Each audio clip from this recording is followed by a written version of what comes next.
aquelas lembranças bem incipientes, né?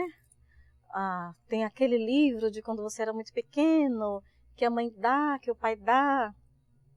No entanto, a minha lembrança mais intensa com literatura tem muito a ver com literatura daquelas de banca de revista. Júlia, Sabrina e Bianca. Só que a leitura a gente constrói meio que num crescente, né? Eu sempre sinto muito isso como leitora. E aí um dia me caiu nas mãos o Jorge Amado, Capitães da Areia. E aí eu vi ali no Pedro Bala e nas histórias dos meninos da areia e nas cenas, né, do Pedro Bala no areal, aquilo me sequestrou. E aí nunca mais Júlia, Sabrina e Bianca. Machado foi um divisor de águas como leitora. Machado realmente, o Mulato, primeiro de Aloísio, e aí eu entendi que nem sempre o texto terminava bem, e finalmente o Machado, com Dom Casmurro, que instaurou para mim a síntese de que realmente a literatura não está aí para fazer ninguém feliz, está aí para a gente se entender de uma maneira mais complexa. Eu me lembro que o que me chamava a atenção em Júlia, Sabrina e Bianca não era necessariamente um erotismo pungente, mas era um texto em que as palavras se colocavam de uma maneira que eu não tinha visto até então, com a qual eu não estava acostumada, e que ao mesmo tempo aquilo fazia nascer em mim um sentimento de um corpo que eu vim descobrir enquanto mulher muito depois. Então você tem uma mulher que conta histórias amorosas, que conta histórias afetivas, de corpo, de sexo, e não era nem sexo no final, não. Era muito mais uma possibilidade, uma sugestão. E era uma coisa que eu gostava muito, que até hoje isso me encanta muito em literatura. Na hora H, a luz apagava. Na hora H, a janela fechava. E é como se a gente estivesse olhando pela janela, é como se eu estivesse esperando que aquela luz ficasse acesa, e aquilo ficava vedado para mim, e de alguma maneira ficava dito para mim. Que é uma coisa que eu acho que é muito bonito. A potência da literatura para mim está justamente nisso, né? Do não dizer, dizendo, e dizer sem dizer. Essa literatura oral, essas histórias que se contavam, não vinham, contrariamente ao que a gente possa imaginar de minha mãe, porque minha mãe era uma mulher que trabalhava muito, minha mãe tinha 3 empregos, ela era uma profissional da área de saúde, então a gente via minha mãe muito pouco e a gente ficou muito criado por minha avó, muito tempo. E minha avó contava histórias de pavor. Eram histórias aquelas que tinham lição de moral no final e que você não podia xingar a mãe. Então eu me lembro que uma vez eu inventei um xingamento para poder xingar a minha mãe, porque eu morria de medo de xingar. Eu inventei que minha mãe era uma una. E aí sabia Deus o que é que significava una. Era tudo e era nada. E minha avó sempre contava muitas histórias assim, de um homem que contava bife, e que aí um dia o diabo veio comer o bife, dos dentes, alguém que achava dinheiro na rua. Eram histórias que tinham, como é normalmente a literatura oral, uma coisa muito forte de moldar um comportamento, né? E eu não conseguia ser muito feliz com essas histórias, porque eu tinha muito medo, eu tinha muito mais medo do que a alegria de ouvi-las. Meu irmão aproveitava muito mais isso do que eu. Até hoje, ele trabalha com... Meu irmão discute Hitchcock. Então ele gostou muito das histórias de pavor. Eu sempre estudei em colégio particular e eu era bolsista. Então, muito comumente, eu era a única menina negra na sala de aula. E as bibliotecárias e as tias que ficavam tomando conta da gente eram sempre negras. E elas sempre se viam de alguma maneira em mim, talvez uma possibilidade de uma filha, de uma sobrinha. Então eu descobri um dia que se eu dissesse que eu estava com dor de barriga, alguém ia me mandar para tomar um chá, eu estudei em colégio de freira, para tomar um chá de qualquer coisa que fosse, porque naquela época, ainda hoje, não se dá medicação à criança na escola. E se eu tivesse melhorzinha, eu não precisava voltar para a sala de aula, eu podia ir para a biblioteca. Então eu não sei quantas milhões de vezes eu fiquei com dor de barriga, com dor de cabeça, com dor de tudo que você conseguir imaginar, porque o que eu queria era o livro. Na sala de aula eu não tinha muito o que contar. Os meus colegas sempre tinham ido à Disney, sempre eles tinham histórias muito mais divertidas do que as minhas, ou pelo menos aparentemente muito mais interessantes do que as minhas para contar. Então eu descobri muito cedo que o livro poderia servir de abrigo para mim. Então a cena da leitura nunca foi obrigatoriedade. Assim, eu nunca entendi como obrigatoriedade. Quando alguém fala em hábito de leitura, isso me arrepia todos os pelos do corpo, porque eu digo, meu Deus, hábito é escovar dente, amarrar cadarço. Leitura é prazer. Eu me lembro muito que nessa minha escola de freira, que foi nas Sacramentinas, a mãe recebia uma lista dos livros que a gente iria ler durante o ano e tinha que comprar logo e tinha que esconder para a gente não ler. Porque só podia ler na hora que a professora mandasse e dissesse que poderia ler. E aí aquilo me angustiava. Como minha mãe trabalhava muito, as minhas férias, assim que eu sabia que ela tinha comprado os livros, porque ela forrava todos os livros com plástico transparente, então a gente sabia que estavam todos os livros lá. Então as minhas férias passavam a ser uma caça ao tesouro.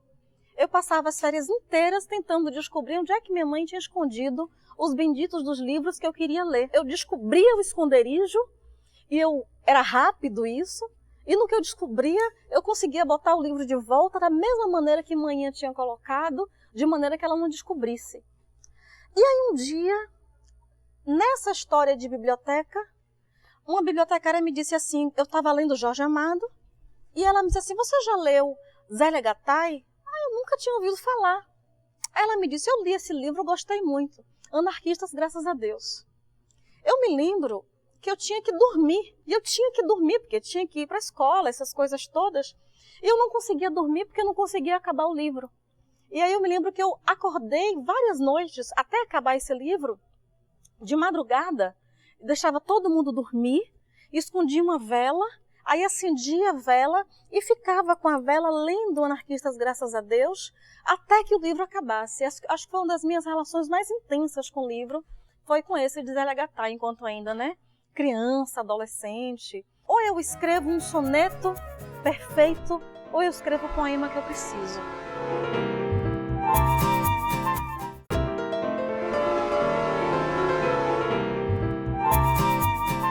Ou eu escrevo um soneto perfeito, ou eu escrevo o poema que eu preciso. Eu não domino, a minha poesia não passa por essa técnica do metro perfeito, da rima AB. A minha principal preocupação quando eu escrevo um poema é, eu estou pensando isso, eu estou sentindo isto, mas eu não posso dizer isso de qualquer maneira. Então, o meu trabalho é muito mais um trabalho com a linguagem do que com a forma. Eu admiro muito os escritores que dão conta dessa forma dura. Mas eu gosto muito de Mário de Andrade, tem um momento que ele fala que é mais difícil você escrever um verso branco do que um verso ametrificado, do que um poema rimado, porque esse poema que não tem esse corpo tão duro, ele depende todo dele. Ele não depende de uma rima externa, ele depende de uma rima interna. Ele não depende de uma harmonia de versos, ele depende de uma harmonia do corpo, Por isso meu poema é um poema que eu uso colchete, parênteses, as vírgulas, 2 pontos, tudo aquilo que a língua portuguesa me dá para eu imprimir um ritmo no poema e para eu dar um corpo diferente ao poema, eu procuro usar. Porque eu sei que dentro dessa forma dura eu não consigo. Eu já tentei, eu trabalho com criação literária, então eu já fiz várias oficinas em que a gente trabalhava com sonetos, a redondilha é maior, a redondilha é menor. Faço, mas não é alguma coisa que diga de mim o suficiente. Eu acho que eu dentro de um poema, de um corpo mais livre, eu consigo dizer mais do que eu gostaria de dizer. Durante um tempo da minha vida eu li muito Quintana. E Quintana é um poeta que eu acho que ele é muito pouco lido e muito mal lido. Tem um poema dele que ele diz assim, no arroio a lavadeira bate a roupa. Na pia a menininha escova os dentes. E o nome do poema é justamente Ritmo. E aí quando eu li aquilo, eu disse, gente, você não pode ler esse poema em voz baixa. Você tem que dizer esse poema, porque o ritmo dele depende de como você diga. O ritmo é a dança que o corpo do poema faz. É o modo como aquele poema se mostra para mim. Eu sempre tenho muitos alunos e muitos momentos em que me chamam para jurada de poesia, jurada de recital, essas coisas todas, ou que querem que eu faça consultoria para discutir como é que se poderia montar tal coisa, de recital, etc. Eu sempre digo, você não vai nunca conseguir fazer um recital se você primeiro não interpretar o poema. Porque o ritmo do poema, ele vai ser dado não pela rima apenas, mas pelo modo como eu entendo aquele texto.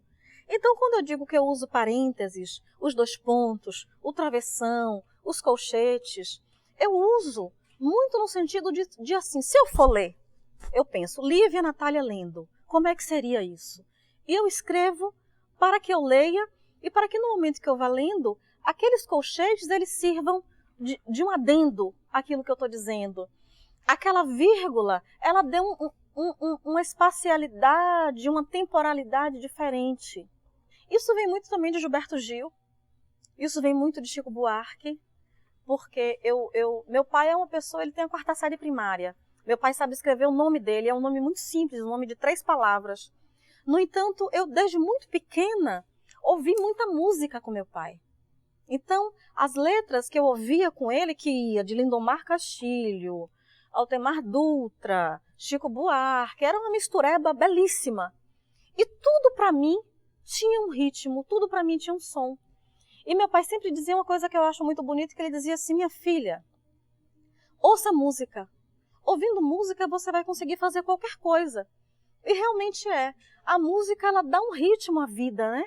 Então, eu acho que essa coisa do ritmo, do como eu construo o meu texto, tem muito a ver com o modo como eu acho que aquilo que eu estou dizendo pode entrar dentro de uma cadência, inclusive para o leitor.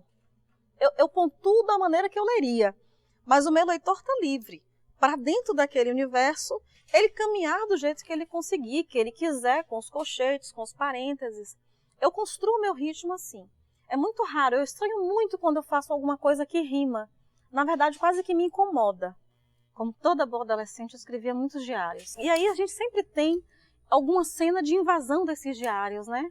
E aí eu tentei escrever o diário na língua do P, aquilo não funcionava, porque sempre eu mesma esquecia, eu inventava códigos e eu não conseguia mais entrar nos códigos que eu tinha criado. E aí um dia eu escrevi alguma coisa que me parecia ser um poema. E aí eu fui escrevendo isso. Eu gostava muito de pintar, eu tenho até hoje esses cadernos, eu tenho muitos cadernos na minha época de adolescente ainda, escrevendo. E eu entendi que eu podia, eu ainda não tinha ainda essa consciência do que eu estava escrevendo, de como eu estava escrevendo, que aquilo realmente podia ter um corpo poético. Mas eu entendia que aquilo me deixava muito confortável. E aí eu me lembro uma vez, eu dei um livro de poemas, um caderno meu de poemas para uma professora, aquela cena clássica, né? Uma professora de literatura que você gosta, e que eu disse, Dona Edna, a senhora podia ler? A gente não chamava a professora de senhora, né? A senhora Dona Edna, era dona, né? Podia ler. E ela leu, e ela não me rechaçou. Ela disse, tem muita coisa aqui que você pode aproveitar. Só veja mais a linguagem. Inclusive, ela me desaconselhou a rima. Naquela época eu rimava. Ela me desaconselhou a rima. Olha essas rimas. Ela era uma professora muito antiga. Então, ela tinha aquelas coisas das rimas ricas, preciosas. Eu disse, esse negócio de rima, eu acho que não é para mim. Não é por aí que eu vou. E aí eu continuei sempre escrevendo muito e guardando. Escrevendo e guardando. Aí um dia, eu já na universidade, apareceu uma coletânea de poemas em que eu escrevi um poema que era sobre rio. Sou o leito de um rio morto, aquela coisa bem dó de peito, né? E aí as pessoas gostaram. Eu vim entender que eu estava escrevendo alguma coisa que tinha um corpo, tinha um dizer, tinha um modo de dizer, muito através do olhar das outras pessoas. Até porque eu não acredito muito no poeta profissional, eu tenho muito medo dessa pessoa que diz, eu sou poeta. Eu tenho um pavor disso porque eu quero sempre ser amadora. Os amadores, normalmente, eles se levam a sério o suficiente. A gente não exagera, a gente não fica performático. A gente tenta fazer e sempre acha que está ruim. Então, agora, a primeira vez assim mesmo que eu escrevi e que eu disse, olha, isso aqui está me dizendo alguma coisa. Foi quando eu escrevi Água Negra, que é meu primeiro livro. Água Negra foi um livro que foi escrito entre os anos de 2000 e 2009, mais ou menos. Ele foi lançado em 2010. E ali eu comecei a escrever. E eu escrevia e guardava tudo numa determinada pasta no meu computador. E aí um dia meu computador deu uma bugada, eu perdi tudo. Aí eu descobri que naquela época tinha aquela coisa da moda do blog. Aí alguém me disse assim, escreve e bote no blog, ninguém precisa ficar sabendo. Tolice, né? A pessoa acho que ela queria realmente que as pessoas ficassem sabendo. Porque eu escrevia. E aí de repente apareceu um dia, alguém comentou, alguém gostou daquilo que eu escrevi. Agora eu me encaixei quando um dia eu escrevi e disse pronto. Ainda não disse exatamente o que eu estou sentindo, mas está mais leve, está mais calmo para mim. As pessoas nos querem saudáveis. E a poesia me quer ou saudável ou doente.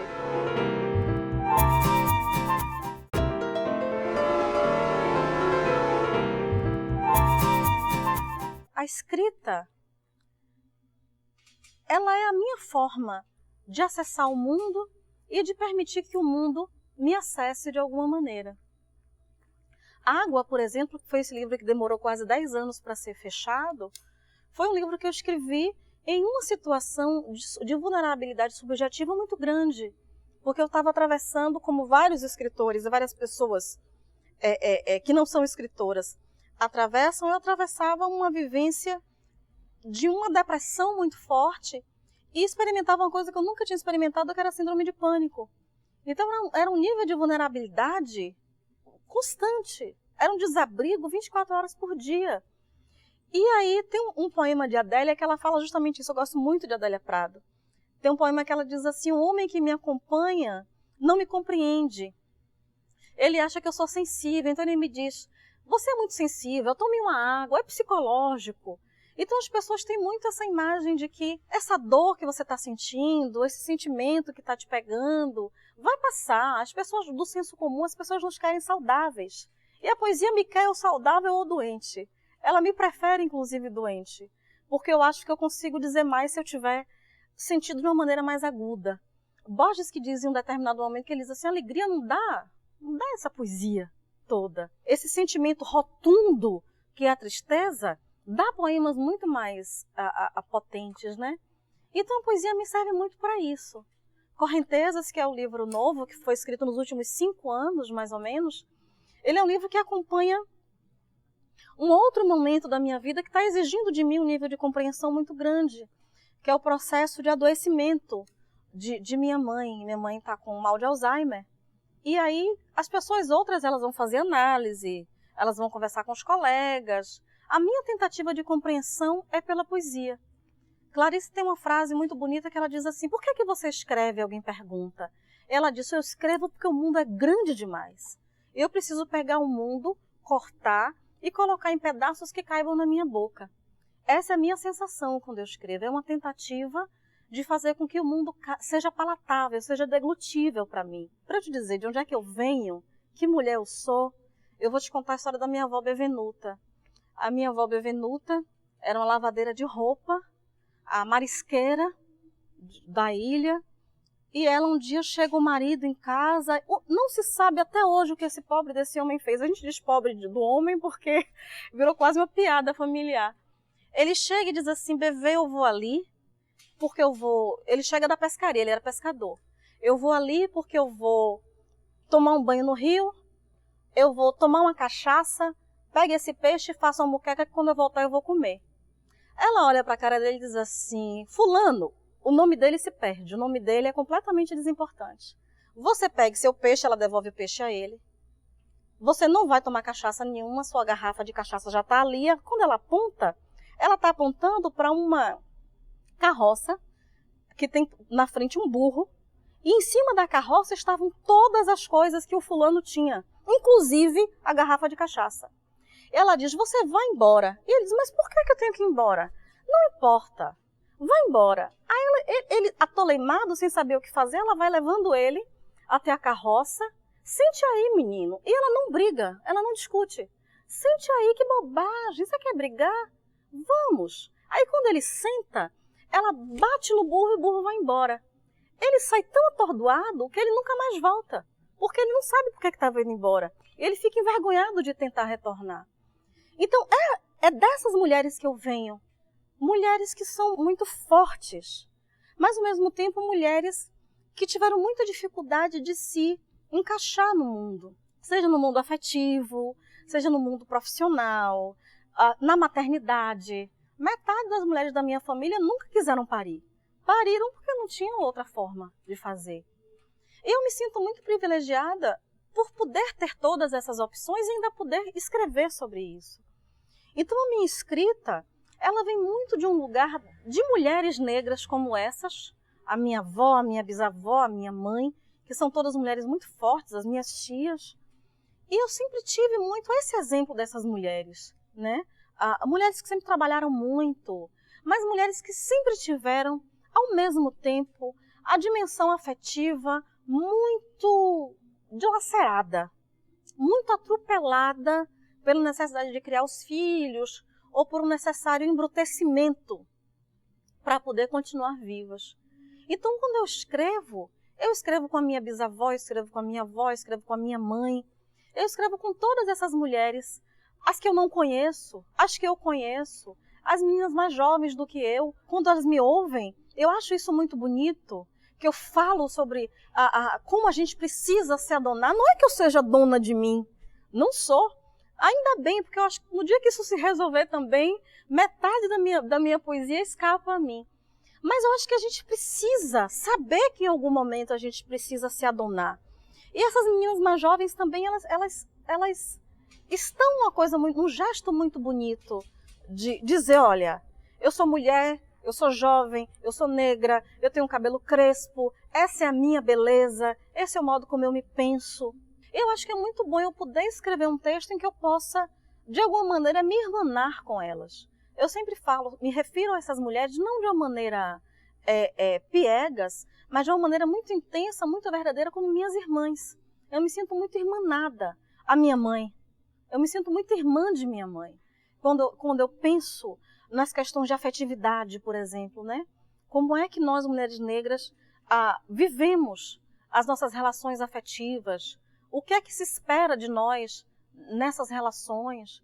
Então, eu acho que a minha escrita, ela tem ao mesmo tempo, e eu não vou mentir isso nunca, uma pegada muito irônica, muito sarcástica, no que diz respeito a essas relações, principalmente no que diz respeito a esse homem, né? Seja ele o branco ou o negro, para deslocar, para abalar um pouco esse lugar que ele ocupa, ou que ele quer ocupar.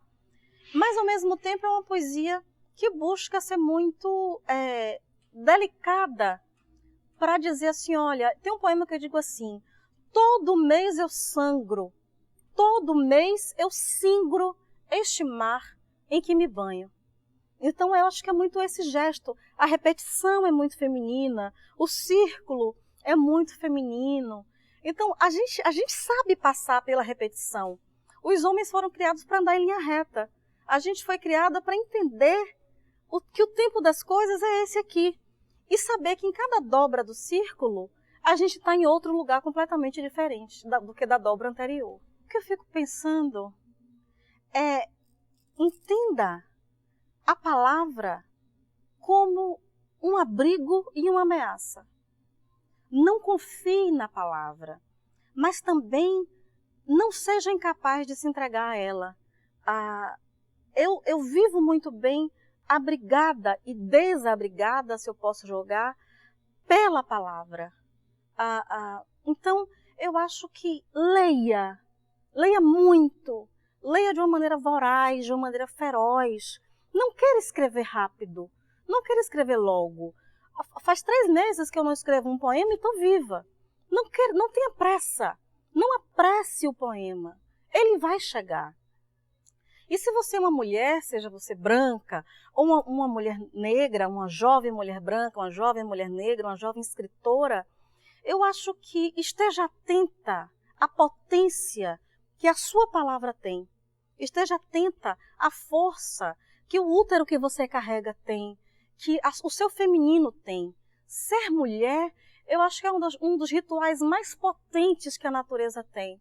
Eu acho que o dia que a gente entender que ser mulher é um ritual extremamente complexo, né? A gente entrar no nosso próprio ritual, a gente está dentro do poema, a gente mora dentro do poema.